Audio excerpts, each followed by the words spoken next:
ज्ञानयुदधियरुज्ञानघन सद्गुरु शंकर रूप नमो नमो बहुबारहि सकल सुपूज्यन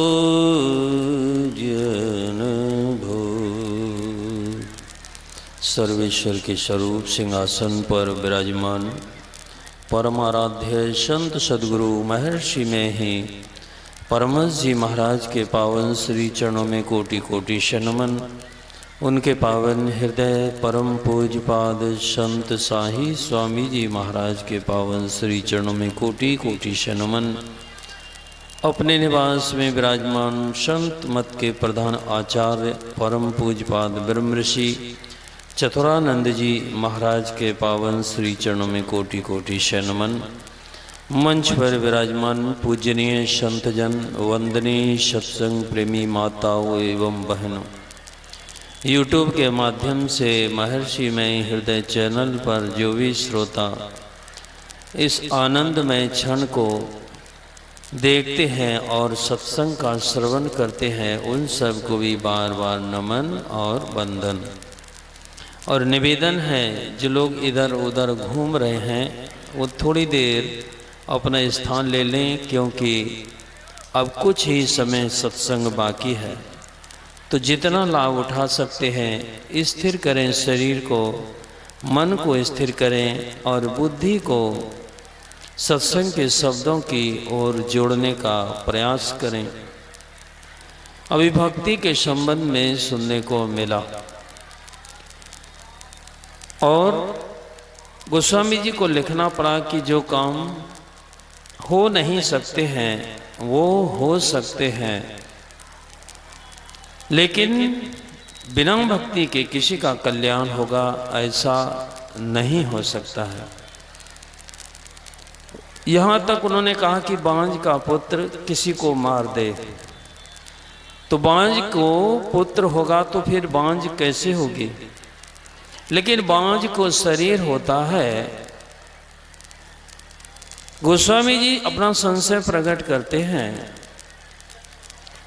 कि बांझ को तो शरीर होता है और उसको पुत्र हो सकता है, ऐसा काम नहीं हो सकता। लेकिन फिर भी उन्होंने कहा और ऐसा हुआ है। यदि कथाओं को आप गौर से सुनेंगे तो आपको पता लगेगा। हिरण्याकश्यप भगवान से विरोध करता है, द्वंद्व करता है, प्रहलाद को मारना चाहता है और पूछता है कि तुम्हारा भगवान कहाँ है। प्रहलाद ने कहा कि हम में तुम में खड़ग खम्बे सब में व्यापक राम। पूछा कि इस खम्बे में भी है और खम्बे पर प्रहार किया, खम्बा फटा और उसमें से भगवान नरसिंह का अवतार हुआ। यहाँ शरीर नहीं है, केवल ईंट और पत्थर है और उसमें से कोई मनुष्य नहीं, भगवान का अवतार हो गया। और उस अवतार ने हिरण्याकश्यप का वध कर दिया। कहने का मतलब ऐसा नहीं हो सकता था और ऐसा हुआ। लेकिन राम की भक्ति के बिना कल्याण नहीं हो सकता है, इस बात को उन्होंने ठोस तरह से रख दिया। भक्ति का एक अर्थ होता है सेवा। गंगा स्नान करने लोग जाते हैं तो वह गंगा की सेवा है। एक व्यक्ति सुबह जल्दी स्नान के लिए गंगा के किनारे गए। उन्होंने देखा कि अभी कोई नहीं है, मैं वस्त्र उतार कर रखूंगा और स्नान करने जाऊंगा, इतनी ही देर में कोई वस्त्र ले जाएगा। तो क्या करना चाहिए? उन्होंने बालू में एक गड्ढा खोदा और सब वस्त्र उतार करके उसमें रख दिए और बालू से ढक दिया। फिर उनके मन में हुआ कि पता कैसे लगेगा कि वस्त्र इस जगह है। तो एक चिन्ह बनाने के लिए उन्होंने बालू की एक समेट करके एक ढेरी बना दी और ढेरी बनाने के समय में 2-3 व्यक्ति और पहुंच गए और ये स्नान करने चले गए। लोगों ने देखा कि ये स्नान करने गए हैं, लौट करके ये शिव की स्थापना की है और आकर के भगवान शिव की पूजा करेंगे। उन्होंने भी आकर के बालू समेट करके ढेरी बना दी। जब तक 10-5 और आए, उन्होंने भी समझा ये लोग जा रहे हैं स्नान करने के लिए, और इसलिए इन्होंने शिवलिंग की स्थापना की है। और सब जो भी आते थे अब बालू का शिवलिंग स्थापित करने लगे। और पहला व्यक्ति जब लौट करके आया तो वह तो अपने वस्त्र खोजना चाहता था।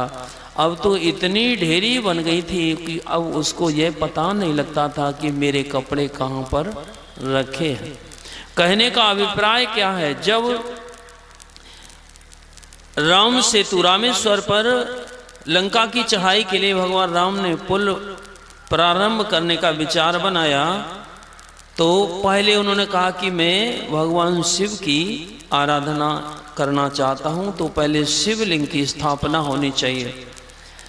कहा जाता है कि हनुमान जी को भेजा कि जाकर के आप एक शिवलिंग लेकर आओ ताकि मैं यहाँ पूजा कर सकूं। हनुमान जी को कहा जाता है कि वो थोड़ा देर में लौटने, कुछ समय लग गया, देर में लौटे। तब भगवान ने सोचा कि मुहूर्त निकल जाएगा, इससे बढ़िया है कि बालू को समेट कर एक ढेरी बना दी जाए, और ऐसा ही किया गया। भगवान ने वहाँ शिव की उपासना की, बालू को समेट कर। कथा क्या कहती है? कथा कहती है समेटना, और तब शिव की स्थापना हुई, और स्थापना हो करके शिव अर्थात कल्याण की प्राप्ति अर्थात लंका की चढ़ाई का काम आगे हुआ। इस कथा का सार है, आपके पूरे शरीर में चेतना बिखरी हुई है। यदि उस चेतना को आप समेटना चाहते हैं तो समेटने से लाभ क्या होगा? आप देखते हैं कि आपके शरीर में गर्मी है, गर्मी का मतलब है अग्नि, और अग्नि का मतलब है प्रकाश आपके शरीर में है। इसको आप समेटेंगे तो कैसे समेटेंगे? तो इसी को कहते हैं गुरु की युक्ति। यदि आप दीक्षा लेकर गुरु की युक्ति के मुताबिक साधन करते हैं तो समेटने की बात युक्ति के द्वारा किया जाता है। किस विधि मिलूं दया में मैं तुमको कुमति। ओम जय जगदीश हरे आरती में ये पंक्ति गाई जाती है। तो कैसे समेटना है और क्या समेटना है? जैसे आप देखते होंगे सूरज का प्रकाश इस दुनिया में फैला हुआ है, लेकिन उससे आग नहीं लगती है। यदि आप समेटने का तरीका अर्थात एक शीशा होता है जो बीच में मोटा और किनारे पर पतला होता है, बाजार में 10-20 रुपए का वो मिल जाता है। यदि प्रैक्टिकल में आप देखना चाहें तो सूरज की ओर उस शीशे को कीजिए और किरणों को, जो सूर्य की किरणें बिखरी हुई हैं, शीशे के माध्यम से उसको किसी कागज पर कपड़े पर गिराइए, और जब उसका एक बिंदु बनेगा तो 12 अंगुल पर ही बनता है। जैसे ही बिखरी हुई किरणों को शीशे के माध्यम से आप एक बिंदु पर गिराते हैं, वहाँ पर गर्मी, धुआं और आग प्रज्वलित हो जाती है। ठीक वैसे ही आप अपनी चेतना को जब समेटने का अभ्यास करते हैं तो अभ्यास कहाँ से शुरू होता है? पहले मानस जप होता है और फिर मानस ध्यान होता है, लेकिन इससे पूरी चेतना, ख्याल, सूरत सिमटती नहीं है। इससे फिर एक और अभ्यास है जिसको कहा जाता है दृष्टि योग।